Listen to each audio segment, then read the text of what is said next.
Well, I have good news, everyone. There has never been a better time to be a district governor. That's true.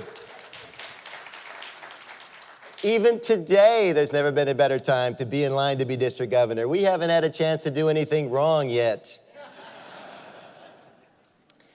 I know what some of you are thinking when you got tapped on the shoulder to be a district governor. I was thinking the same thing.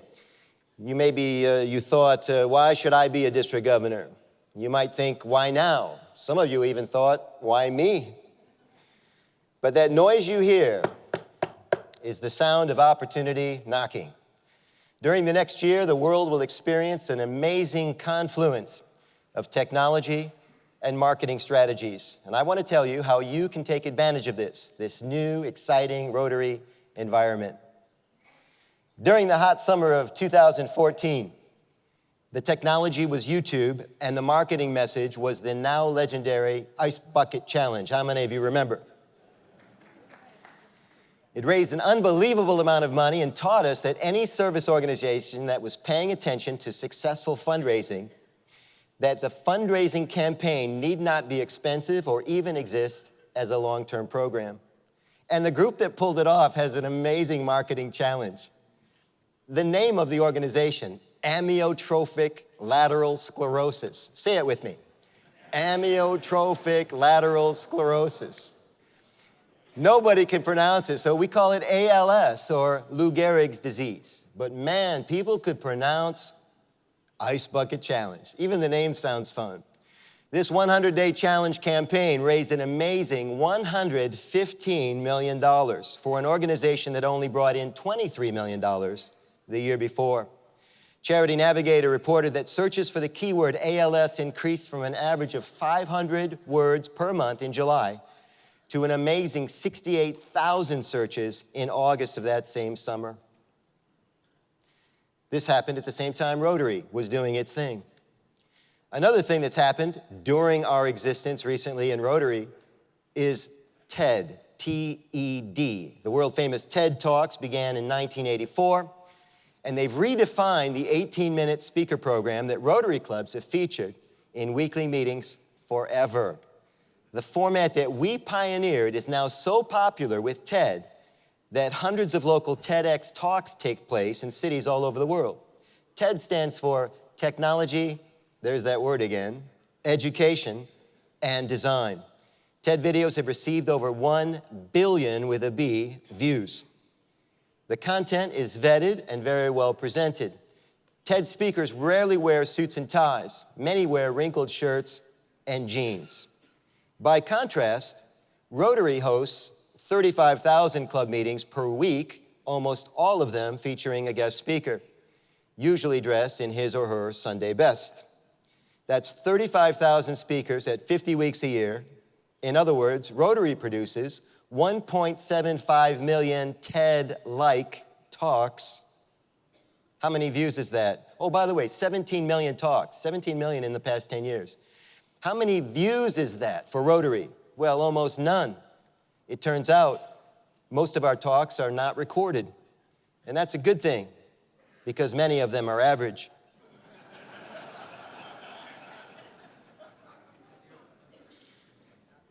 You know, when you think about, I'm in the speaking business. I teach presentation skills to leaders and salespeople. And we have a saying in my business. It's that most speakers are average. It's true. I mean, statistically speaking, most people are average. Most district governors turn out to be average. You're welcome. Let's talk more about guest speakers. Guest speakers at Rotary Club meetings have more time at the microphone, 20 to 25 minutes, more than anyone at the meeting, including the club president. And the invited speaker that day is often someone no one has heard before, including the program chair. So if visitors to our clubs, the very people we're going to try to recruit into Rotary, spend most of their visit listening to an average speaker, you might expect this to negatively impact membership. Some might say that we're not able to get good speakers because Rotary doesn't pay its speakers. TED, incidentally, does not pay its speakers either. It's a 501c3, just like Rotary.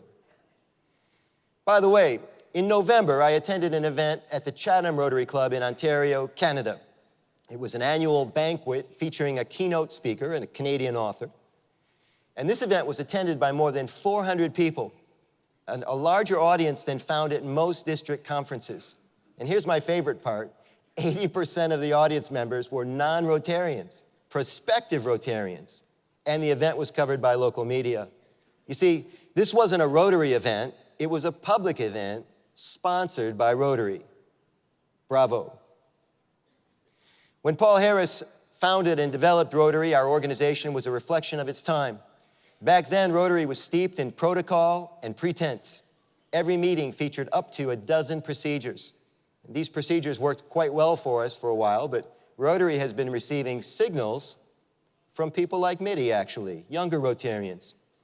And the feedback has been that Sergeant at Arms feels like a military reference, maybe even an inappropriate military reference, that fines appear to be antagonistic, and that the ringing of a bell is uncomfortably Pavlovian.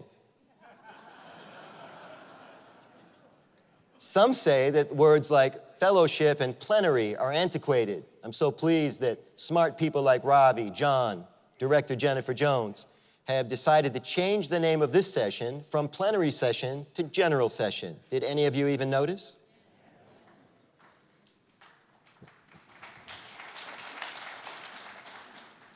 So people both inside and outside our great organization are of the opinion that running a meeting via Robert's rules is maybe old-fashioned and that strict attendance requirements are ill-advised and perhaps even unreasonable.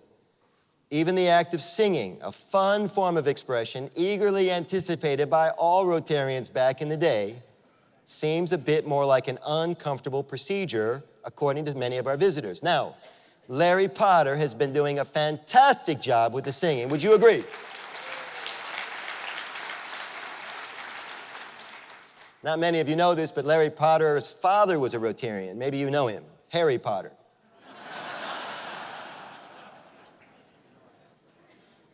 Indeed, old-fashioned protocol is considered old-fashioned.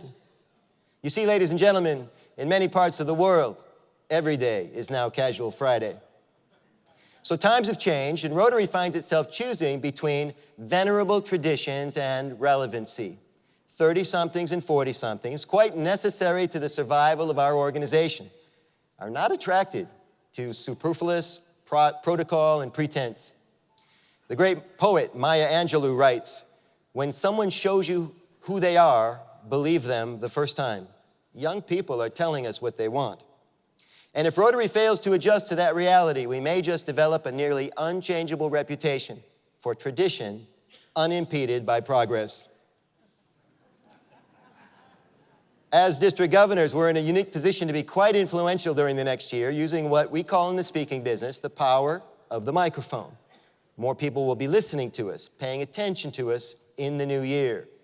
So let's talk about some ways that you can improve as a speaker next year and for the rest of your life. So it turns out that there are two types of signals when you're speaking. The first are what are called nonverbal signals. These are things that you do but not say. Verbal signals are what you say but don't necessarily do. We're trying to do something called congruity here, where your verbal signals match your non-verbal signals. So let me tell you some of the tricks that I teach my clients, and I teach Rotarians all over the world when I'm on the speaking circuit. By the way, I'm heavy on the speaking circuit. Zones, multi-district pets. You see, I never charge Rotary for talks, and Rotary found out.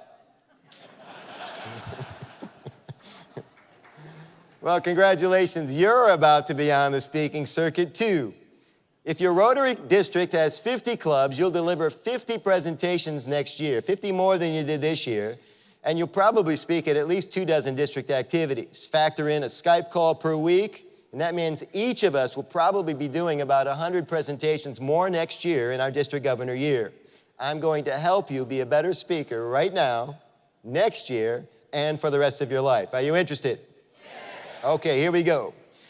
Because how we talk about Rotary in these presentations is important.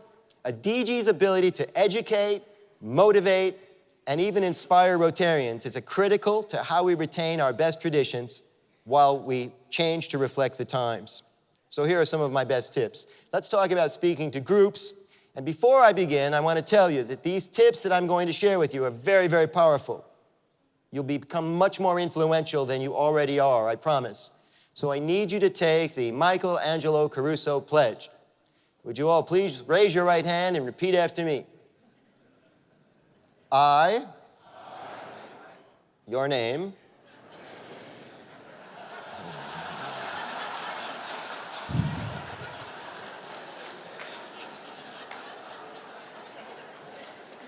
it's going to be a long year. I promise never to use my powers for evil. I promise never to use my powers for evil. That's it. So let's talk about body language, like nonverbal cues. They're critical to good presentations. Here we go. So, as I said earlier, you want to establish congruity as you speak, right? So in other words, if you tell a group of people that it's a pleasure to be with them on this particular morning, you want to say it and show it. Watch as I demonstrate how to say hello in two different ways. I'll ask you which way you prefer.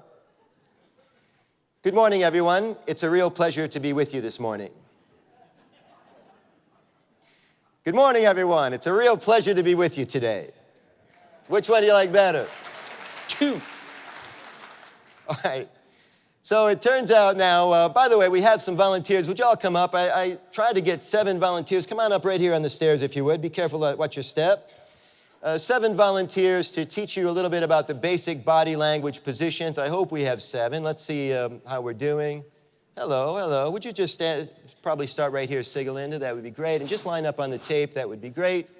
2, 3, 4, 5, 6, 7, 8.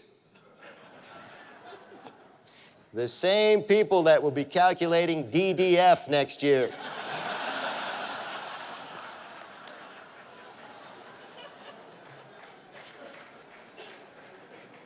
I have no idea what I'm going to do with the 8th person. Let's see what happens when we get there.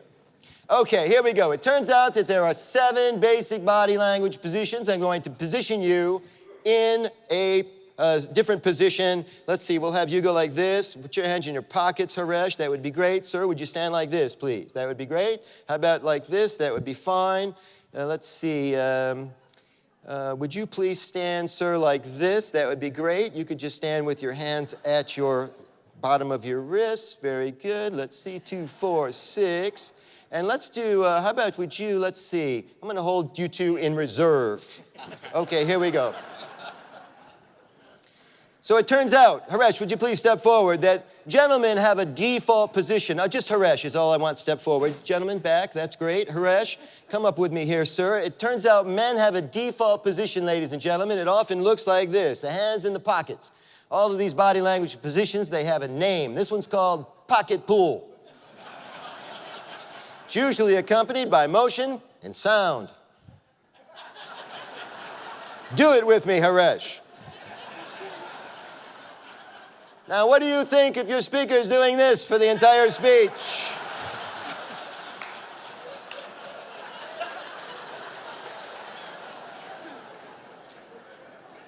What is your speaker thinking if he's doing this for the entire speech? Far better to take your hands out of your pockets and just leave them at the bottom of your arms, because that's where they belong. A round of applause for Haresh. Thank you, sir. Sigalinda, step forward. Women don't put their hands in their pockets. Women have other issues. Women tend to what? They tend to cross their arms. A lot of women walk around like this. Some women walk into rooms like this. What signal does it send when a woman walks into a room with her arms crossed? Maybe you think they're insecure. Maybe you think that they don't have much power. Maybe you think they don't get out much. And yet a woman once said to me, she said, I don't cross my arms like this because I'm insecure. I cross my arms because I'm cold. But other people don't know that. Far better to uncross your arms and walk around naturally, right? Very good. Step back, please. That would be great. Chalmers, step forward. This body language is a military reference. It's called parade rest. It comes from, lining up in the military. And it's a good position to use if you're observant. You see, each of the body positions is either assertive, passive, or aggressive. So this would be which of the three? It's passive. Very good. Thank you, sir. You can step back. Please. Thank you, sir. This one is a biblical reference. This is called the fig leaf.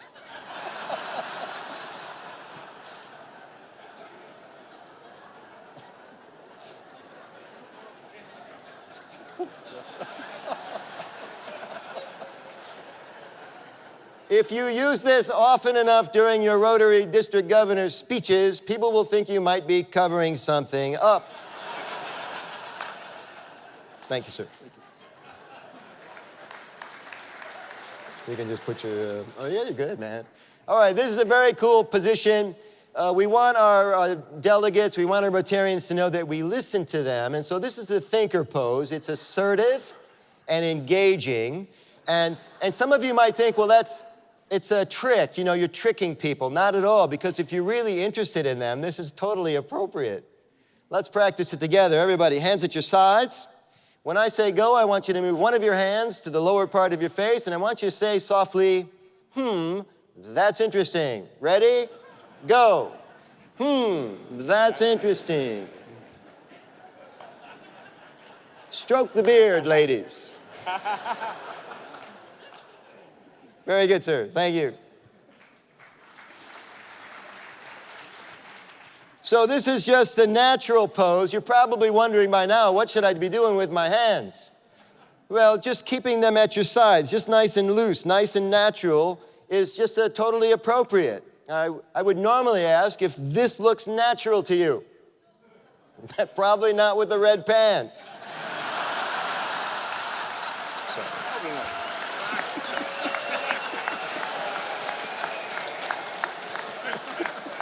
Thank you, sir.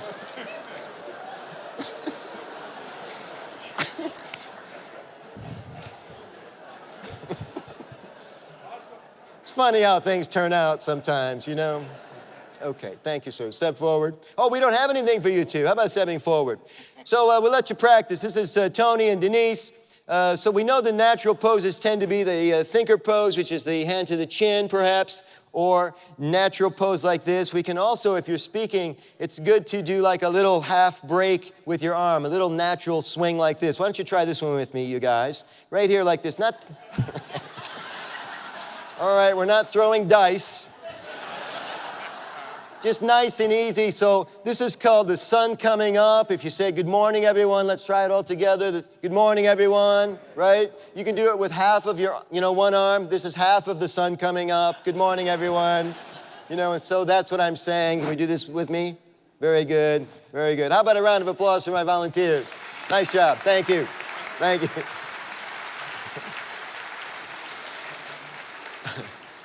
Now let's talk about verbal cues and how you can use verbal cues. So the power of words, really important. Here we go. Remember, leaders, when you make a request that's specific, you're likely to get more of what you want. For example, you could tell your membership chair that you want to grow the district, or you could tell the membership chair that you want to be plus 30 by June 30, and that you want all 30 members to be full-fledged Rotarians, no associate members. You also want at least 70% of them to be female, and you want 20% of them to be under the age of 40. Be specific when writing as well. I'm very fond of a technique called word substitution, right? So it's easier to substitute words when you know a lot of words. And so we want you to subscribe to an online dictionary and start getting your vocabulary, right? Getting it built up. You're a professional speaker now. And then when you have a deep vocabulary, you can be a lot more specific with people and communicate more precisely. Okay, so we're moving along here. Here we go. I want you to subscribe to this online service, and you can get a word a day. It's pretty cool. Excellent. All right, we're going to talk now about, as I get ready to wrap up, here we go. We're moving forward. We spent too much time on the guy with the red pants. Here's a simple word substitution district governors can make. For example, no one joins Rotary without first visiting a club. Would you agree with me? So it makes sense that if you're asking someone to join, to come to a meeting, that you do not invite them to a meeting. Why would a person who doesn't belong to Rotary ever want to come to a meeting of a club he doesn't even belong to? But when you substitute the word meeting for lunch, you're inviting them to a Rotary lunch. and they accept the invitation a lot more readily. Sometimes I take people to a Rotary lunch and I leave out the word Rotary. And when we get there, they say, "Is this a Rotary lunch?" And I say, "Yeah, isn't it fun?" When promoting your guest speakers at clubs, we do better to refer to that person as a keynote speaker, you see, because keynotes describe a presentation of importance and gravitas. One more word about words. I was attending a meeting a while back, and an event chair was asked about to promote the upcoming wine tasting. It was the second year they did it, so he stood up, and this was the best thing he could say about this new event this year. He said, "Well, it's basically the same as it was last year." That was his best pitch. When marketing, the most important part of speech, ladies and gentlemen, is the adjective. And that's why later today, when you're introducing your lovely wife, Ethel, you want to say, "This is my lovely wife, Ethel, my beautiful wife, Ethel." Because when you use the word beautiful, the person you're talking to likes you more. If you use the word beautiful, Ethel will like you more. And if you use the word beautiful, you'll like yourself more. So finally, we're wrapping up here. I want to talk to you about Facebooking with purpose. You know, 100 years ago, we wanted to get into the newspaper. Rotary wanted to get into the newspaper. Today, ladies and gentlemen, we are the newspaper. We have platforms like LinkedIn, WordPress, Facebook. We push out our own messages. And this image marketing can be very effective. But we almost make sure that the promotion shows Rotary in its best light. So you want to crop photos. You don't want to post blurry photos, bad photos. This is our image. Would you agree? Okay, so we're going to make sure that we have high standard for how you look and sound as a district governor. And you're not going to post everything, right? You're not going to post a lot of stuff. Most photographs are average. Now here's a fun trick. Instead of posing, like you get a lot of pictures taken at the podium, right? And it'll be a blank wall behind you. It looked like you spoke to no one. Far better to take out your camera in front of your audience and take this is called a POV, point of view. And you take a picture this way, and now all your friends, all of your clubs are in your photograph. It's excellent. According to the old adage, a picture says 1,000 words. Well, if a JPEG says 1,000 words, what does a good 2-minute video say? Speaking of video, many of you are probably already using the Periscope app to post through Twitter to the masses in real time. Videos make phone calls a lot more fun using platforms like Skype, Google Hangout, and Blab. Finally, we know that email, a form of one-way communication, is not as effective as we would all like it to be. So, when composing emails that you send a group, remember that your delivery rate determines your read rate, and your read rate determines your click-through rate. And that's the call to action. Register for our district conference. Donate to Polio Now, right? End Polio Now. So never send an email without asking people to click here for more information or register now. So how we talk about Rotary is very important. And remember, every phone call, every email is a presentation.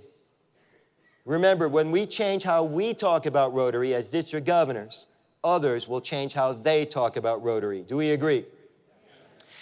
American business guru Peter Drucker said that the best way to predict the future is to create it. Use technology and marketing strategies to be the change that you want in your district and be one of our best district governors ever. If you ever feel overwhelmed, just remember, Rotary never asks you to do something that you cannot do. Rotary is the greatest service organization in the world, and there's never been a better time to be a district governor.